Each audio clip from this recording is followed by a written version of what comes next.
잊지 않은 아주 오랜 기억들. 본 영상에는 넷플릭스 드라마 더글로리 파트 1, 파트 2 전편의 스포일러가 포함되어 있습니다.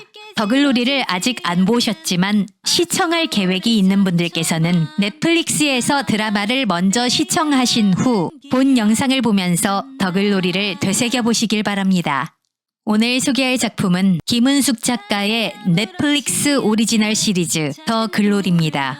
학창시절 학교 폭력으로 영혼까지 부서진 한 여자가 온 생을 걸어 치밀하게 준비한 처절한 복수와 그 소용돌이에 빠져든 이들을 다룬 드라마입니다.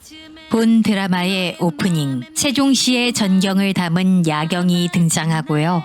세종시에서 가장 높은 건축물인 나리째 마을 601동이 연진의 남편 하도영이 운영하는 건설 대기업 재평건설 사옥으로 등장합니다.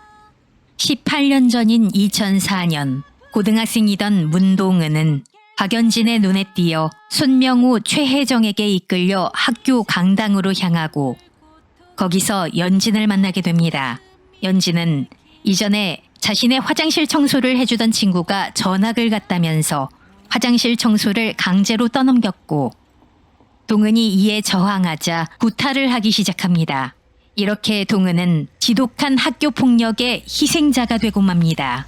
대장인 연진의 지휘를 필두로 재준, 사라, 혜정, 명호로 구성된 패거리는 학교 전체에 공개적으로 동은을 왕따로 선포한 뒤 육체적, 정신적으로 동은을 난도질하기 시작합니다. 폭력을 견디다 못한 동은이 경찰에 신고했지만 경찰서장은 연진 어머니의 동창이었고 유일한 혈육이었던 어머니의 무관심으로 엄마 대신 동은을 데리러 온 담임 종문 또한 연진 패거리의 편이었기 때문에 오히려 신고한 동은에게 폭언을 쏟아붓습니다. 경찰서 소동 직후 폭행의 강도는 점점 심해져 가해자 패거리는 동은의 팔과 다리를 고데기와 다리미를 이용해 찢어버리고 이로 인해 온몸에 화상 자국이 생긴 동은은 상처를 소독하기 위해 보건실에 가서 보건 선생님에게 소독약을 부탁하는데요. 동은의 화상 자국을 본 보건 선생님은 예전에 비슷한 상처를 입은 아이를 본 적이 있다며 말 못할 사정이 있다면 자기가 도와주겠다고 합니다. 하지만 보건실 침상에서 그들의 대화를 엿듣고 있던 연진은 자기가 그랬다며 웃으며 대답합니다. 여기는 세종시 반곡동에 있는 솔빛초등학교입니다. 초등학교 교사가 된 동은의 현재 직장이자 초등학생이 된 연진의 딸 예솔이 다니는 학교죠. 그거 아니 연진아? 네 딸은 거꾸로 보는 세상을 좋아하는 거. 세상이 거꾸로인 순간엔 모든 색이 헷갈려도 이해받기 때문일까? 18년 전인 2004년 동은은 학교 폭력에 굴하지 않고 건축가가 되기 위해 공부하고 있었어요. 그럼에도 괴롭힘이 멈추지 않아 최혜정과 손명호가 동은의 교과서에 초코 우유를 부으면서 야자 시간에 폭력을 위한 공간인 강당으로 강제로 끌고 가지만 그 누구도 동은을 도와주지 않죠. 동은을 도와주려던 보건 선생님은 어느 날 퇴사 처리되고 더 이상 버틸 수 없었던 동은은 결국 연진 패거리의 학교 폭력 때문에 학교를 다니지 못하겠다며 2004년 12월 10일에 자퇴서를 내밉니다. 그리고 동은이 자퇴서를 제출하기 직전 시점인 2004년 12월 10일이 되던 새벽, 폐건물 근처에서 자퇴서를 들고 작성하기 전 망설이던 동은은 윤소희의 추락사 현장을 목격합니다. 이후 동은은 자퇴 사유로 학교 폭력을 썼기에 폭언을 쏟아붓는 담임의 전화 후 윤소희의 추락 사건 현장을 쳐다보고 경찰이 쳐둔 폴리스 라인을 넘어 들어가 범인으로 추정되는 연진의 명찰을 습득하게 됩니다. 담임인 종무는 가해자 패거리 부모의 재력에 넘어간 데다가 자신의 커리어에도 흠집이 생길 것을 두려워해 교무실에서 동은을 무자비하게 폭행합니다. 딸이 이 지경이 될 때까지 아무 신경도 쓰지 않은 동은의 엄마는 연진의 부모와 종문이 준 합의금 2천만 원을 꿀꺽 삼키고 동은의 자퇴 사유를 부적응으로 바꿔 자퇴시킨 뒤 동은 모르게 거주하던 여인숙 달방을 빼서 애인과 야반도주합니다. 인생을 파괴당한 동은은 분식집 알바로 들어가 김밥을 말면서 최소한의 생계를 이어나갑니다. 동은은 온몸에 있는 화상 자국을 치료하지 못한 부작용으로 가려움을 참으면서 분식집과 목욕탕 청소를 오가며 생계 유지를 하다가 삶에 대한 의지를 잃고 한강으로 향합니다. 한강에서 오열을 하면서 극단적인 생각을 하려는 순간 동은은 자기 삶을 망가뜨린 사람들에 대한 복수를 결심하고 2005년 12월 박연진 일당을 다시 만나기 위해 자퇴한 성안고등학교의 체육관으로 향합니다.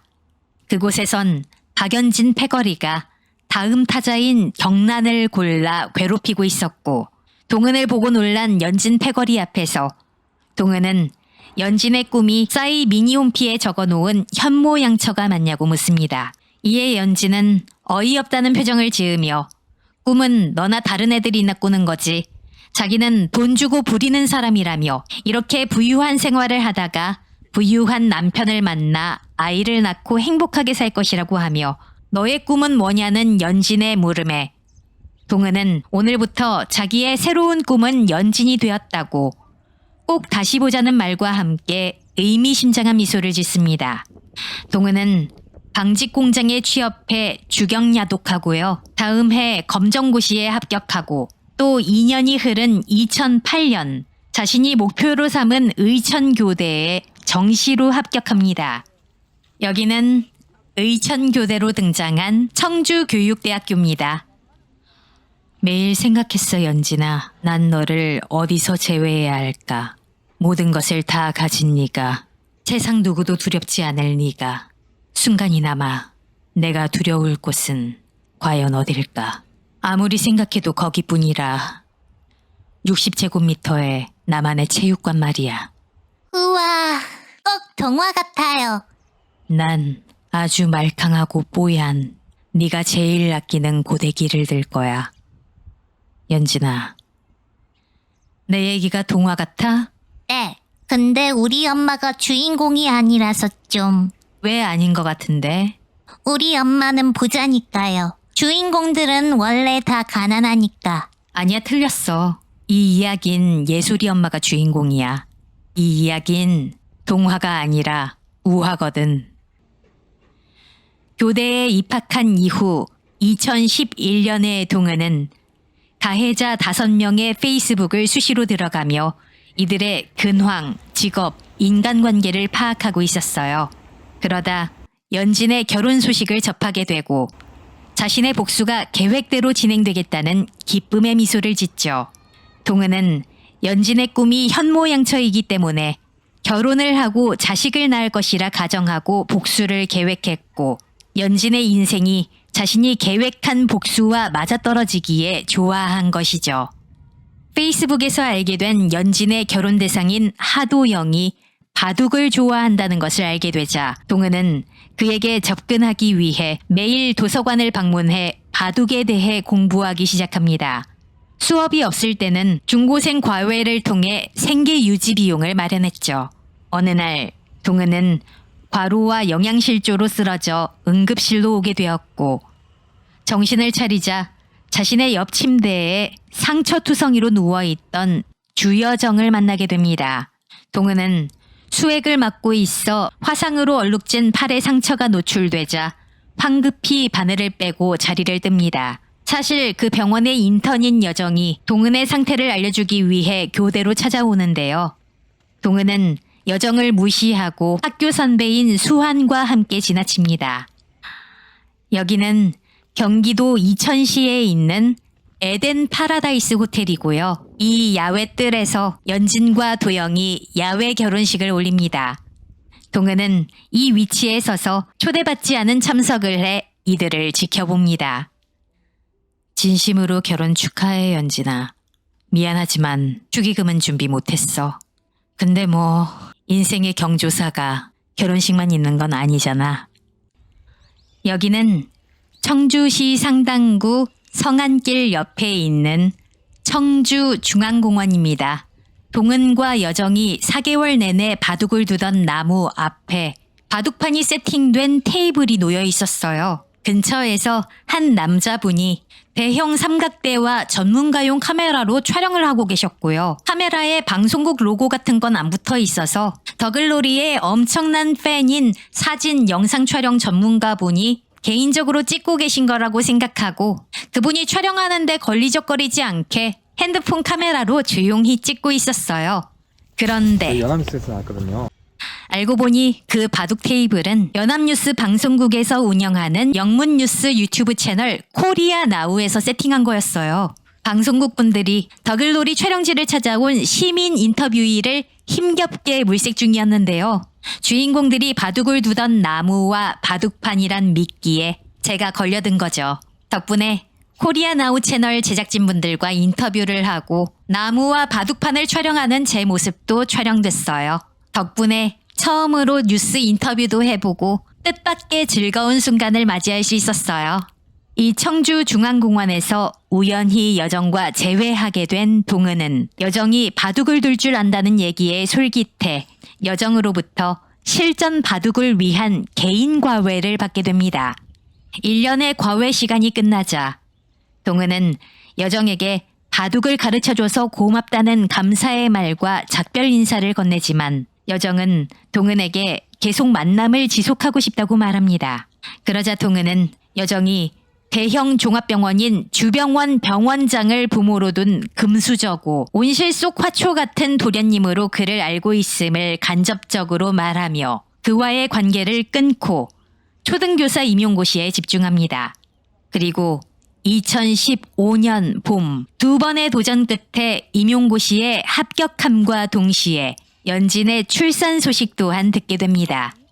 교직 생활을 이어가던 동은은 2021년 연진의 딸인 예솔이 3명 사립초등학교 입학을 준비하고 있다는 사실을 알게 되고 이 학교 교사로 부임하기 위해 3명재단 이사장인 김신태의 집 앞에 놓여진 쓰레기통을 6개월 동안 뒤집니다.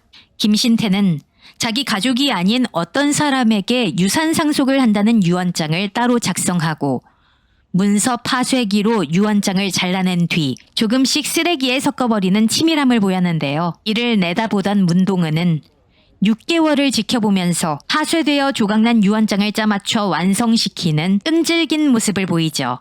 그러던 중 동은은 이사장집 가정부인 현남에게 쓰레기 봉투를 훔치는 걸 들키게 되고 6개월 동안 쓰레기 봉투를 몰래 가져간 것을 봐왔으며 증거까지 확보했다는 말에 당황합니다. 하지만 현남은 6개월간 지켜보면서 동은이 뭐든 할 사람 같았다며 그녀의 목표를 도울 테니 자기 남편을 제거해달라는 뜻밖의 공모를 제안합니다. 현남이 중학생 딸 선아와 함께 남편으로부터 심한 가정폭력을 당하는 것을 지켜본 동은은 현남의 제안을 받아들입니다. 동은은 3명 초등학교로 발령받기 위해 연진의 집 바로 옆 건물인 에덴빌라로 거주지를 옮기며 연진의 생일 파티와 그녀의 일상을 지켜봅니다. 그리고 현남이 뒷조사를 할 수 있도록 그녀에게 운전을 배우라고 요구하고 자동차와 카메라를 현남에게 주면서 그 사용법을 알려주고 선아에게 공부를 가르치기 위해 주말에 기차를 태워 보내라고 합니다. 여기는 세종호수공원 주차장입니다. 동은과 현남이 접선한 장소가 어딘지 궁금해서 세종수목원 주차장도 가봤는데요. 두 주차장 다 특이하게도 지붕 처마가 태양열 패널로 되어 있는데요. 호수공원의 태양열 패널은 둥그런 곡선이고 수목원의 태양열 패널은 기울어진 직선으로 되어 있어요. 동은과 현남이 주로 밤에 접선하다 보니 구체적인 형태 파악이 좀 어려웠는데요. 제 눈으로 봤을 땐 둥근 곡면의 지붕인 호수공원 주차장이 촬영지인 것 같네요. 현남의 미행으로 동은은 김신태의 약점을 알게 되는데요. 김신태는 동성애자로 자기 운전기사와 연인 관계였는데 자기 자식한테 물려줄 재산 일부를 운전기사의 몫으로 남겨둔 거였죠. 현남이 김신태의 약점을 알려주자 동은은 유언장에 적힌 상속받을 사람의 이름이 조수현임을 확인하면서 김신태의 애인이 당연히 여성일 줄 알았는데 편견을 갖고 있었음을 얘기하자 현남이 웃음을 터뜨립니다. 왜요? 맞고 사는 년은 웃지도 않고 사는 줄 알았어요? 난 매맞지만 명랑한 년이에요. 이 사람과 나는, 우리는 왜 매일 힘을 내야 하는 걸까? 힘내는 거 힘들어. 힘내는 거 너무 지겹다, 연진아. 동은은 이사장을 협박해 이 사실을 숨겨주는 것을 조건으로 해명초등학교 1학년 예솔이 속한 반 담임교사로 발령시켜달라고 요구합니다. 그리하여 동은은 자신의 영혼을 망가뜨린 가해자 연진의 딸의 담임이 됩니다. 동은은 예전에 자신을 도와줬던 보건 선생님을 만나 본인 또한 소희가 학교 폭력을 당할 때 방관자였다면서 죄책감을 토로하면서도 이제부터 자신이 가해자가 될 거라고 말합니다. 동은은 보건 선생님으로부터 윤소희의 사진과 자료를 넘겨받고 그녀의 복수를 응원한다는 말을 듣습니다. 동은은 꼭 이기리라 다짐합니다. 복수의 준비를 마친 동은은 연진 패거리와 자신이 다니던 성한고등학교가 주최하는 올해의 동문 시상식이 열리는 체육관에 나타납니다. 오늘부터 모든 날이 흉흉할 거야. 자극적이고 끔찍할 거야. 막을 수도 없앨 수도 없을 거야. 난 너의 아주 오래된 소문이 될 거거든. 연진아. 화이팅 박연진! 브라보! 멋지다 연진아! 동은은 연진 패거리에게 잘 지내고 있냐는 식으로 말을 비꼬면서 그들에게 선전포고를 합니다. 동은은 18년 전 체육관에서 괴롭힘 당하던 때를 떠올립니다. 조급히 서두르지 마. 좀 더 멋지게 다가와. 남의 고통에 앞장서던 그 발과 나란히 걸은 모든 발, 남의 불행에 크게 웃던 그 입과 입 맞춘 모든 입, 비릿하던 그 눈과 다정히 눈 맞춘 모든 눈. 이 밤 너와 함께 추고 싶어 난 나나나 나나나나나나. 조롱하고 망가뜨리던 그 손과 손잡은 모든 손, 그리고 그 모든 순간에 기뻐하던 너의 영혼. 난 거기까지 가볼 작정이야. 연진아, 용서는 없어. 그래서 그 어떤 영광도 없겠지만. 시상식이 끝난 후 연진은 동은에게 다가가 뺨을 때리고 동은은 연진 패거리에게 잘 지내고 있냐는 식으로 말을 비꼬며 그들에게 선전포고를 합니다. 이후 동은이 예솔의 담임이 되었다는 사실을 예솔을 통해 들은 연진은 교실에 있는 동은을 찾아갑니다. 너 이거 우연 아니구나? 아니지. 여기까지 오는데 우연은 단 한 줄도 없었어. 나 지금 네가 짠 판에 제대로 들어온 거지? 어이가 없네. 어디서 거지 같은 새끼 만나. 거지 같은 애새끼들 줄줄이 낳고 거지같이 살 줄 알았더니 제법이다. 너 대체 언제부터 계획한 거야? 그걸 모른다니 실망이야. 내 꿈인 박연진. 내가 말했었잖아. 또 보자고. 하루하루 재밌었겠다. 여기까지 오면서. 올 땐 죽을 만큼 힘들었는데 와보니 재밌긴 하네. 그럼 그때 그냥 죽었어야지! 누구 좋으라고. 너 같은 나쁜 년도 이렇게 잘만 사는데 내가 왜. 살아있으니 이렇게 또 만났잖아 우리. 특히 오늘 너무 재밌어. 나의 체육관에 온 걸 환영해. 연진아. 연진은 동은을 찾아가 무시하고 마음껏 발버둥 쳐보라며 빈정거리지만 이미 동은의 복수 대상이었던 종문이 죽었다는 소식을 접한 연진은 그녀의 복수가 심상치 않음을 느끼고 불안함에 떱니다. 연진은 예솔을 건드리면 죽여버리겠다고 협박을 합니다.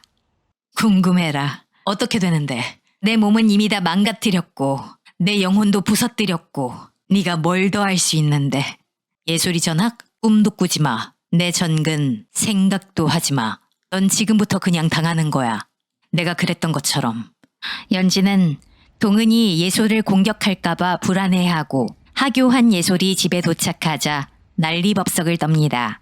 예솔아, 학교에서 누가 괴롭히진 않았어? 때리진 않았어? 엄마 왜 그래? 선생님이 벌 준다고 괴롭혀도 그것도 안 되는 거야. 뜨거운 거, 엄청 뜨거운 거 몸에 대진 않았어? 뜨거운 걸 몸에다 왜 대? 너무 나쁘당. 그럼 혼나야 돼. 동은은 연진의 남편인 도영에게도 접근하기 위해 기원에서 다른 사람들을 꺾는 모습을 보이고 도영이 자기에게 관심을 보인다는 것을 현남을 통해 알게 되자 동은은 의도적으로 도영이 오는 날에 맞춰 기원에 오며 그와 바둑을 두게 됩니다. 여기는 세븐일레븐 마포센터점입니다. 작년에 더글로리를 촬영할 때만 해도 여기가 미니스톱이었는데요. 올해 초를 기점으로 세븐일레븐으로 바뀌었어요. 동은이 도영에게 줬던 스팸앤 참치마요 삼각김밥을 사고 싶었는데 삼각김밥은 저렴하고 인기가 많아서인지 하나도 남아있지 않았어요. 대신 동은의 주식인 일반 김밥을 샀습니다. 동은과 도영은 편의점에서 대화를 합니다. 혹시 다른 도박도 좋아해요? 인생을 다 걸었던 적이 있긴 하죠. 이겼어요? 이기려고요. 이후 연진은 학교로 찾아와 동은에게 돈을 준다면서 자신의 곁에서 사라지고 다시는 안 나타난다는 각서를 요구합니다. 동은은 예솔의 정록 생맹을 언급합니다. 여자아이인 예솔이 생맹이라면 100% 아버지가 색각 이상을 갖고 있어야 하는데요. 그렇지만 하도영은 생맹이 아니므로 예솔의 생물학적 친아버지는 정록 색각 이상을 갖고 있는 전재준이죠. 이렇게 동은은 전세를 역전시키고 예솔의 학부모 상담이 꼭 어머니만 하는 것도 아니라고 언급하며 하도영에게 이 사실을 말하겠다는 협박을 합니다. 예솔이가 연진이 재준과 낳은 딸임을 하도영에게 폭로하겠다는 것이죠. 난 네가 시들어가는 이 순간이 아주 길었으면 좋겠거든. 우리 같이 천천히 말라 죽어보자, 연진아. 나 지금 되게 신나. 동은은 여정과는 문자로만 연락을 지속하고 있었는데요. 청주중앙공원을 지나가던 중 바둑과외 당시 여정에게 금수저라 비꼬면서 자신의 상황을 모른다고 모질게 대했던 것이 생각이 나 동은은 여정을 만나 자신이 세명시로 전근했음을 알립니다. 동은은 여정에게 당시 언행에 대해서 사과합니다. 근데 선배, 난 왕자님은 필요 없어요. 난 왕자가 아니라 나랑 같이 칼춤 춰줄 망나니가 필요하거든요. 동은은 다른 패거리에 비해 사회적 지위나 재산이 없던 명호를 조종해 연진 패거리를 배신하도록 부추기면서 이사라가 손댄 마약의 정보가 적힌 장부, 혜정이 결혼 상대로 점 찍어둔 대상의 신상 정보, 재준과 예솔의 DNA 검사를 위해 챙겨온 재준의 머리카락 등 연진 일당의 약점을 받아냅니다. 그리고 동은은 윤소희가 연진에 의해 타살당했다는 증거로 연진으로부터 돈을 뜯어내라고 명호를 회유하여 그를 죽음으로 내몹니다. 동은은 또 다른 가해자였던 사라의 교회에도 가는데요. 약물 공급원이었던 명호가 실종되어 사라가 마약 금단 현상으로 망가질 대로 망가져가는 상태임을 알게 된 동은은 사라를 말빨로 완전히 압도한 후 가방 한가득 달러로 채워오라는 협박을 해 거금을 얻어냅니다. 야, 너 이제 천국 못 가. 난 갈 수 있거든? 난 너한테 한 짓 다 회개하고 구원받았어. 빼기 좋네. 그래, 죽으면 꼭 천국 가. 사는 동안은 지옥일 테니까. 한편 전재준은 정록 색각 이상으로 색을 구별할 수가 없어서 이에 대한 엄청난 컴플렉스를 갖고 있어요. 재준이 유난히 타인을 열등하게 보고 무시하는 이유에는 부잣집 집안 아들이라는 의식도 있지만 재준 본인 또한 시력에 있어선 남보다 열등한 부분이 있기 때문에 이를 감추고 타인한테 무시받지 않으려 하기 때문이죠. 재준은 현재는 크로마젠 렌즈로 교정 중이지만 색각 이상이나 생맹과 관련된 이야기를 들으면 이성을 잃곤 하죠. 그리고 재준은 연진의 딸 예솔이 자신의 친자임을 알게 됩니다.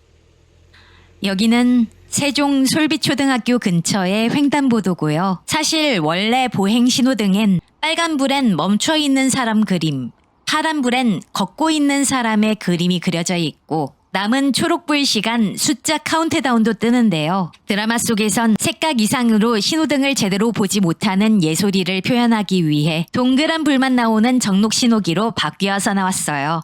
예솔의 학교로 찾아온 재주는 신호등 색상을 제대로 보지 못해 길을 건너지 못하고 안절부절 못하는 예솔의 모습을 보고 삼촌이 평생 너를 지키기로 각오했다는 말을 하며 애틋한 부정을 드러냅니다. 한편 명호가 살해당했는지 단순한 실종인지 동은조차도 알지 못했기 때문에 동은은 명호의 신변을 조사하기 위해 최혜정의 예비 시어머니가 다니는 절을 다니면서 혜정의 예비 시어머니와 안면을 듭니다. 여기는 청주시 서원구에 있는 사찰 용화사입니다. 용화사에서 촬영된 장면을 캡처와 함께 설명해둔 친절한 홍보 게시물이 있어서 훨씬 더 편하게 용화사를 구경할 수 있었어요. 용화사 극락전 뒤에서 혜정은 어린 날의 실수였다며 동은에게 싹싹 빌기 시작합니다. 그럼 이건 실수일까 잘못일까? 동은은 옆에 있는 가마에서 벌건 불기운이 남아있는 나무 토막 하나를 꺼내어 혜정의 몸에 가까이 댑니다. 이런 걸 잘못이라고 하는 거야. 스튜어디스 혜정아, 다 알면서 하는 거, 다치라고 하는 거, 네가 매일매일 나한테 한 거. 그래 미안해. 정말 미안해. 내가 정말 죽을 죄를 지었어. 아 근데 동은아, 정말 딱 한 번만 용서해 줄 수 없을까? 제발 우리 시엄마한테 얘기하지 말아줘. 아니 연락 끊어줘 제발. 진짜 딱 결혼까지만. 나 지금 퇴직 신청도 해놓은 상태라. 나 수입도 없고. 나 진짜 죽어 제발 동은아.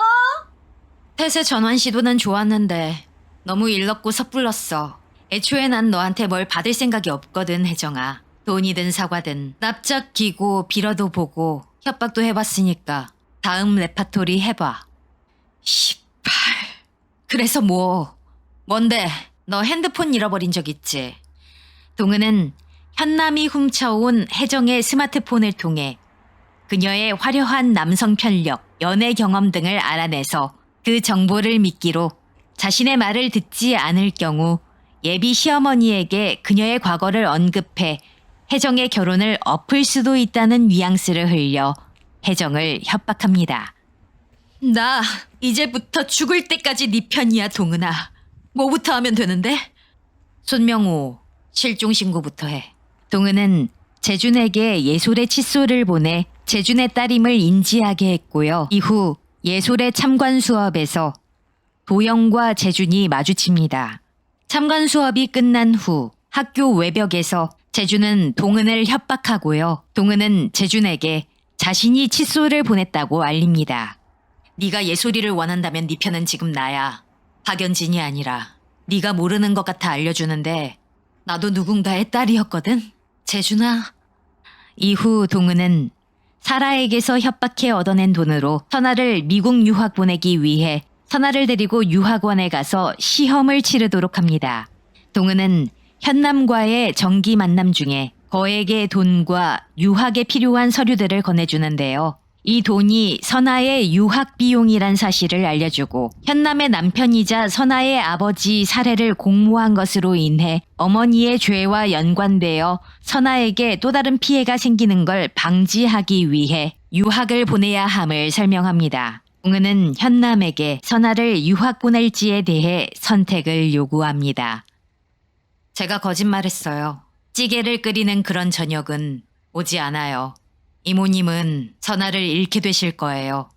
하지만 선아는 안전하겠죠.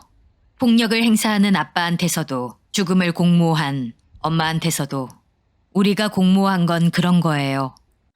여기는 인천 서구의 청라호수공원입니다. 재평건설 사장 하도영이 지은 바둑공원이 있는 장소죠. 바둑공원 세트장이 지금도 전시 중이에요. 이후 동은은 바둑공원에서 연진의 과거를 알아내기 위해 찾아온 하도영을 만납니다. 바둑도 결국 집을 짓는 거니까요. 고 이때까지 건축가가 꿈이었는데 접었거든요. 집이 어딥니까? 일부러 접근했으면 느낌상 아주 가까울 것 같은데. 각오는 됐어요. 당해봐서 아는데 각오를 했어도 이런 폭력은 많이 아파요. 그때 연지는 엄마의 중학교 동창인 경기 북부지방경찰청 차장 신영준을 통해 동은의 집 위치를 알게 되는데요. 다름 아닌 자신의 집 앞이었죠. 연지는 동은의 약점을 잡기 위해서 구두를 신은 채 집안에 멋대로 들어가고 동은이 복수를 위해 집안에 붙여놓은 사진들을 보자 내가 잘못했네. 이 쌍년을 딸을 시킬 게 아니라 그때 그냥 죽여버렸어야 됐는데 라고 중얼거립니다. 그때 현관문이 열리고 연진의 눈앞에 나타난 건 그녀의 남편인 하도영이었어요. 이렇게 파트 1이 끝났고 파트 2로 이어집니다. 동은은 여정의 집에서 자기 집에 들어온 하도영과 박연진을 방범 카메라를 통해 지켜보는데요. 연진이 남의 집을 허락 없이 문을 따고 들어온 것도 모자라 신발을 신고 들어온 것과 대비되어 하도영은 집 안에 들어올 때 신발을 벗고 들어온 모습을 발견합니다. 여정의 집에서 씻고 난 뒤 동은은 여정의 집을 둘러보다가 여정이 사두었던 여러 개의 발포 비타민을 발견하고 그의 사진과 메스 그리고 여정의 아버지를 죽인 사이코패스 범죄자 강영천이 여정에게 보내온 편지를 읽으면서 여정이 겪는 아픔에 대해 알아가기 시작합니다. 이후 동은은 연진이 기상캐스터로 일하는 방송국으로 찾아갑니다. 여기는 서울 중구 청계천로에 있는 12카페 시그니처 타워점입니다. 연진이 일하는 방송국 1층에 있는 카페로 나오죠. 동은과 연진은 이곳에서 날이선 대화를 주고받습니다. 너 진짜 죽여버린다. 정신 차려. 죽여도 내가 죽여야 맞지. 이 나쁜 년아. 내가 오늘 여기에 온 이유는 너한테 마지막 기회를 주고 싶어서야. 그 기회는 현관에 놓여있던 누군가의 예의 때문이고. 이거 다 들고 가서 자수해. 네가 한 짓들 덮으려고 한 더한 짓들 다 자백하라고. 뭘 해? 그 벌 나한테 받잖아? 그럼 더 세게 받아 박연진. 난 지옥 갔던 내 18년을 다 소급해서 받을 거거든. 그러니까 자수하는 걸로 나와 또 다른 피해자들에게 용서를 구해. 그럼 내 복수는 여기서 멈출 테니까. 그리고 네가 뭔가 착각하는 모양인데 난 잘못한 게 없어, 동은아. 잘못한 게 없어? 전혀. 네 인생이 나 때문에 지옥이라고? 지랄하지 마. 네 인생은 이미 태어날 때부터 지옥이었잖아. 넌 외려 나한테 감사해야 돼. 내 덕에 선생도 되고 이 약 물고 팔자 바꿀 동기 만들어준 게 죄야? 용서? 누가 누굴. 아이 왜 없는 것들은 인생의 권선징악, 인과응보만 있는 줄 알까? 내가 널 죽여버리든 삶아버리든 내가 네 년을 상대할 고데기를 다시 찾을 거니까 꺼져. 현남은 남편 이석재의 사진을 방에 붙여놓은 문동은의 실책으로 연진에게 정체를 들키고 맙니다. 동은과 현남이 주로 접선하는 호수공원 주차장에 현남이 차를 주차시키는데요. 연진이 현남의 차창을 똑똑 두드립니다. 강현남 씨, 연기 그만하고 내리라고. 한편 파트 1에서 하도영이 자신의 아내와 동은의 얽힌 일을 알기 위해 혜정을 찾는데요. 도영은 큰 의미가 있는 선물은 아니고 과일 바구니 대신 들고 왔다며 3천만 원대의 에르메스 백을 선물합니다. 혜정은 두 사람의 관계에 대해 자기 잘못은 쏙 빼고 연진의 죄상만을 소상하게 얘기해 줍니다. 심지어 연진이 동은뿐만 아니라 다른 아이들을 괴롭힌 것까지 슬쩍 흘리며 그간 연진에 대한 질투와 적개심을 드러냈죠. 혜정은 동은의 계략대로 손명호에 대한 실종 신고를 하면서 명호로부터 약을 공급받던 사라의 분노를 삽니다. 경찰이 손명호 실종에 대해 조사하다가 나쁜 약 거래 사실을 알아챌 경우 수사망이 자신을 향할 수 있기 때문에 사라는 폭발해서 혜정의 머리채를 잡았죠. 그리고 만약 경찰에서 명호의 실종 사건을 연결고리로 사라의 온갖 범죄 행위에 대해 수사를 벌일 경우 화가인 사라의 그림을 회사 자금으로 사고 그 대금을 대부분 현금으로 돌려받는 방식으로 비자금을 만들어 세금을 탈루하던 재준에게도 불똥이 튈 수 있는 상황이죠. 파트 2에서 혜정은 도통 연락이 닿지 않는 손명호를 찝찝해하다가 재준의 차 조수석에 있을 손명호의 태블릿을 떠올려 입수를 해 살펴보던 중 그 안에 있는 녹음 파일과 동영상 하나를 보고 미친 듯이 웃습니다. 이 정보를 입수하게 된 뒤부터 연진을 대하는 혜정의 태도가 180도 달라집니다. 이곳은 청주시 상당구에 있는 중원타워라는 건물입니다. 2층에 임대 매매가 적힌 곳이 여정이 세명시에 개업한 주여정 성형외과 자리죠. 혜정은 동은으로부터 연진을 주여정 성형외과로 불러들이라는 지시를 받고 여정으로부터 필러 시술을 받으며 연진을 불러냅니다.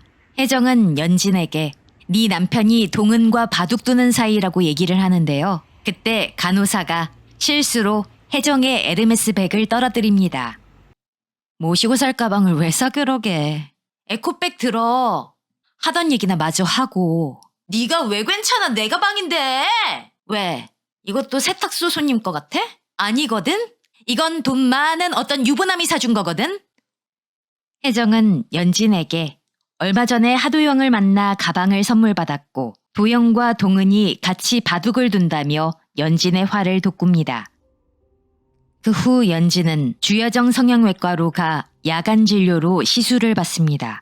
연진은 필러가 들어가는 느낌이 싫다며 수면 마취를 진행합니다. 수면 마취되어가는 연진이 숫자를 거꾸로 세는 동안 여정은 일부러 손명호에 대해 언급합니다. 연진은 손명호와 실제 겪었던 일에 대한 악몽을 꾸죠. 명호가 실종된 날 재준의 운전기사이자 재준의 편집샵 시에스타에서 일하는 명호는 연진을 시에스타로 불러냅니다. 왔냐? 뭘 봐? 1분. 내 인내심. 연진은 동은한테서 정보를 들은 명호로부터 협박을 당합니다. 게다가 명호가 자신과 관계를 하면 금전을 깎아주겠다는 소름 끼치는 제안까지 하며 연진을 궁지로 몰아넣죠. 연진은 분노와 공포에 질려서 우발적으로 거대한 양주병을 휘두르고 양주병에 머리를 맞은 명호가 일어나려 하자 겁에 질려 다시 한번 머리를 가격합니다. 이후 연진은 엄마 친구 신영준의 힘을 빌려 증거를 인멸하고 돌이킬 수 없는 나락으로 가게 됩니다. 한편 대형 교회 목사의 딸이자 약쟁이인 사라는 교회에서 예배를 드리고 있다가 마귀들과 싸울지라라는 찬송가가 시작되는 와중에 지하 예배당에 놓인 나쁜 약 사진과 함께 자매님을 에덴 동산으로 초대합니다. 라는 익명의 메시지를 받고 홀린 듯이 지하로 가 약을 주입합니다. 이는 동은과 방직 공장에서 함께 일했던 조력자 구성이의 타투 많은 오빠들이 세팅을 한 것이죠. 사라는 약에 취한 상태에서 환각을 통해 에덴 동산 그림에서 나온 뱀이 명호로 변한 뒤 본인을 유혹하는 모습을 보며 셀프 행위를 하다가 신도들한테 들킵니다. 이 장면에서 사라가 과거에 약에 취해서 명호에게 구강 행위를 했음이 드러나죠. 동은은 교회 단톡방에 대포폰으로 잠입해서 잠시 뒤 지하 예배당에서 깜짝 공연이 있다며 신도들의 이동을 유도합니다. 신도들과 함께 신고를 받고 출동한 경찰과 기자들도 몰려들었죠. 동은의 연락을 받고 연진도 교회 지하 예배당으로 찾아왔어요. 증거 있어? 증거 있냐고. 엄청나지. 동은의 학교 동창인 김경란은 동은이 모진 학교 폭력을 당할 때 자기한테도 불똥이 튈까 두려워 방관했지만 동은이 겨울방학 직전에 자퇴하자 연진 일당의 다음 관역으로 결정되어 2005년부터 모진 학교 폭력을 당했습니다. 동은과 소희가 당했던 화상 고문 흉터가 그녀의 몸에도 남아있죠. 드라마를 보면서 이해할 수가 없었는데요. 18년이 지난 현재도 경란은 재준이 운영하는 편집샵인 시에스타의 점원이자 연진의 스타일리스트로 일하며 연진 패거리의 갑질을 견디고 있어요. 어떻게 20년에 가까운 시간 동안 자신을 가장 고통스럽게 만들었던 악마들 밑에서 일하고 있는지 드라마를 다 본 현재까지도 이해할 수가 없어요. 경란이 18년이 지난 지금도 박연진 패거리한테 굴복하는 모습이 계속 등장했고요. 게다가 대우도 제대로 받지 못하는지 제대로 된 집이나 방 한 칸 없이 시에스타의 허름한 창고칸에서 간이 침대만 펴놓고 생활하고 있고, 명호가 죽은 후에도 가게를 나와 좁은 고시원에 사는 등 매우 궁핍하게 살고 있죠. 동은이 학폭을 당하기 전 동은과 경란은 둘이서 팔짱을 낄 정도로 친한 친구였어요. 동은이 학교폭력 타깃이 된 이후 경란은 자기도 피해자가 될까 두려워서 그녀를 냉대했죠. 그리고 경란이 손명호를 죽인 진범이었습니다. 사실 연진한테 술병으로 구타당한 직후의 손명호는 아직 살아있었어요. 이를 시에스타에서 숙식하던 경란이 발견했는데요. 처음에는 도움을 요청하던 명호가 놀라 굳어버린 경란에게 왜 빨리 움직이지 않냐며 폭언을 하고 덤벼들자 명호로부터 추행을 당한 트라우마를 떠올린 경란이 연진이 썼던 양주병으로 손명호를 또다시 내리쳐 죽여버린 것이죠. 시에스타 내부의 CCTV가 싹 다 지워진 건 연진의 요구로 경란이 수행한 거였어요.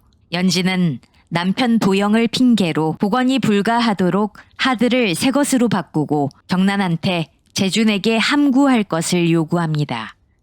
동은은 시에스타에서 숙식하던 경란이 하필 명호가 죽은 다음 날부터 고시원을 구해 나와서 산 점, 흉기인 술병이 현장에서 사라진 점으로 추리해 경란이 진범임을 눈치챘어요.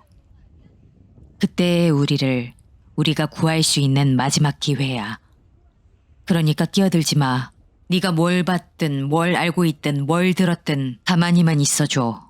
손명호 죽인 범인은 박연진이어야만 해. 경란아. 한편 연진은 동은에게 반격하기 위해 동은의 엄마를 학교로 보내고 동은의 엄마는 깽판을 치는데요. 동은은 엄마를 집에 데려옵니다. 연진으로부터 딸을 교직에서 해임당하게 하면 더 큰 돈을 준다는 조건을 받은 동은의 엄마 미희는 연진의 도움으로 얻은 학부모 비상연락망을 통해 학부모들한테 전화를 돌려서 담임의 엄마라고 말하며 촌지를 요구합니다. 결국 분노한 일부 학부모들은 동은을 해임시켜야 한다며 교실로 찾아가 동은을 포위합니다. 자신이 해임될 상황에 대한 이유를 알게 된 동은은 엄마 미희에게 울분을 쏟는데요. 그 과정에서 미희가 옷걸이를 던지고 동은의 얼굴에 상처와 함께 피까지 나게 됩니다. 그 길로 집에서 나와 차 안에서 서름을 토하고 있는데 재준이 나타나 동은한테 해코지를 하려고 하는데요.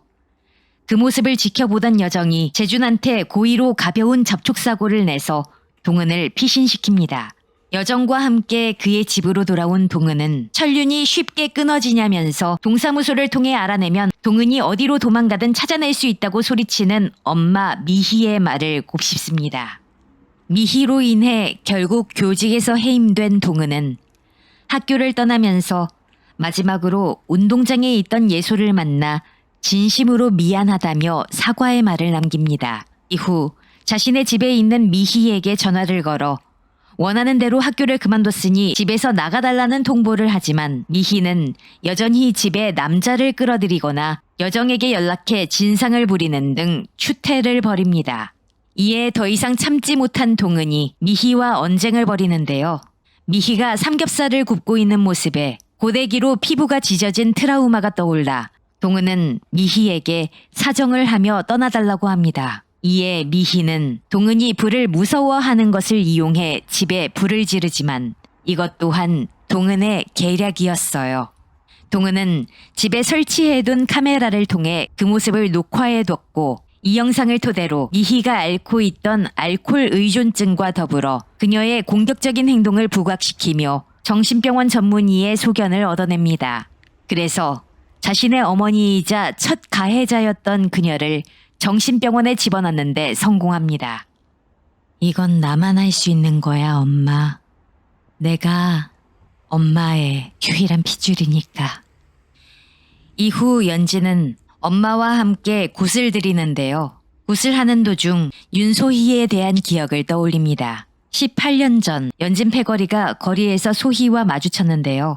우연히 연진과 소희가 같은 옷을 입고 있어서 사라와 혜정이 놀리자 연진은 이에 분노해 2004년 12월 10일 새벽 소희를 폐건물 옥상에 불러냅니다. 옷을 입은 건지 보풀을 입은 건지 1분 내 인내심 벗으라니까? 제발 그만해. 나 이제 너 안 무서워. 너 자체는 아무것도 아니니까. 씨발 뭐래니? 반올림 찍냐? 네 돈이 무서웠던 거야. 생각해보면 너도 참 불쌍해. 그래서 내가 너 용서해 줄 거야. 나는 너보다 나은 사람이니까. 와, 나 졸지에 불쌍한데 너보다 못하기까지 한 년이 됐네. 씨발 뭐 이렇게 한꺼번에 많이 던져. 그래, 그럼 불쌍한 년이 보풀 좀 정리해줘도 될까? 연진은 소희 옷에 보풀을 뗀다는 말도 안 되는 핑계로 라이터로 소희의 옷에 불을 붙였고 소희는 불을 때려다 그대로 추락해버렸어요. 제 개인적인 이야기를 하나 할게요. 중학교에 입학하면서 저랑 베프가 되었던 아이가 있었는데요. 몇 달 지나지 않아 그 베프였던 친구가 저를 괴롭히기 시작했어요. 그 아이는 본인보다 성적이 좋은 저한테 시험 중 컨닝을 요구했고 저는 일부러 걸리도록 티나게 컨닝하게 해주다가 선생님한테 걸려서 머리를 맞은 적이 있었죠. 그 친구가 주도해서 비록 하루였지만 쉬는 시간에 학급 전체로부터 공개적인 따돌림을 당한 날이 있었고요. 그 친구가 반에서 가장 심하게 노는 아이와 합세해 하교 후 따로 남으라고 해서 뺨을 맞은 적도 있었어요. 중학생 때에 저는 누가 마음을 건드리거나 무차별 공격하면 저항하기는커녕 나한테 왜 그래 한마디 할 틈도 없이 눈물부터 콸콸 나오는 아이였어서 오히려 눈물을 이용한다는 공격을 듣곤 했어요.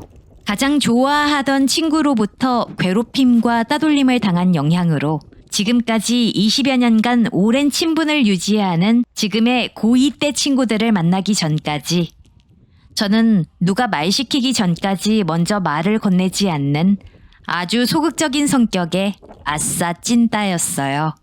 동은이나 소희, 경란처럼 정말 심하게 학폭을 당한 분들에 비하면 눈꽃만큼의 세 발의 피지만 따돌림과 학교폭력은 평생의 성격 형성과 사회성 발달의 중요한 시기인 사춘기에 극복하기 힘든 큰 상처가 된다고 생각해요.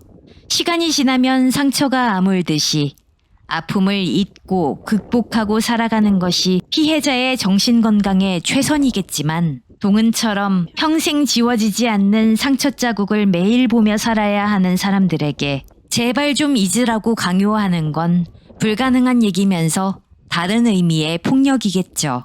드라마 더글로리는 드라마 전개에 크게 필요하지 않은 로맨스가 과도하게 들어갔다는 점과 동은이 만능 열쇠 같은 남자친구 여정의 크나큰 조력에 힘입어 복수를 완성했다는 점에서 비판받은 부분도 있는데요. 피해자의 몸과 마음에 커다란 상흔을 남기는 학교폭력이란 용서할 수 없는 범죄에 대한 적절한 수준의 단죄로 저를 비롯한 시청자들에게 사이다를 선사하며 대리만족을 주기도 했죠. 연기 구멍 하나 없이 송혜교, 임지연 등 모든 배우들이 각자의 커리어를 경신하는 훌륭한 연기를 보여주었고요. 더 글로리 파트 2가 공개되자 3월 13일에 넷플릭스 TV쇼 부문에서 월드와이드 1위를 달성했다고 합니다. 파트 1에서는 동은이 행하는 복수에 대한 정당성을 부여하기 위한 과정이 아시아권을 제외한 국가들에서는 공감대를 이끌어내지 못했는데요. 파트 2에서 시원한 복수를 완성하는 과정에서는 공감대를 이끌어낸 것으로 보입니다. 일부 유럽 국가를 제외한 서구권에서도 탑3 안에 들었고 남미와 아시아권 국가에서는 당연히 1, 2위를 다투고 있다고 하네요. 드라마 더 글로리 청소년 관람 불가의 수위가 센 작품이라 청소년한테는 추천드리기 어렵지만 그 외에 한국 사회에서 학창 생활을 경험한 성인분들께 고루고루 추천드립니다. 다음에도 재미난 드라마 작품 이야기와 장소 담아서 찾아오겠습니다. 워낙 명대사 잔치인 드라마라 이번 영상 분량이 역대급인데요. 긴 시간 시청해주신 여러분 진심으로 감사드립니다. K드라마 순례자 은지였어요. 고맙습니다. 남아 그때의 너는 기억한다.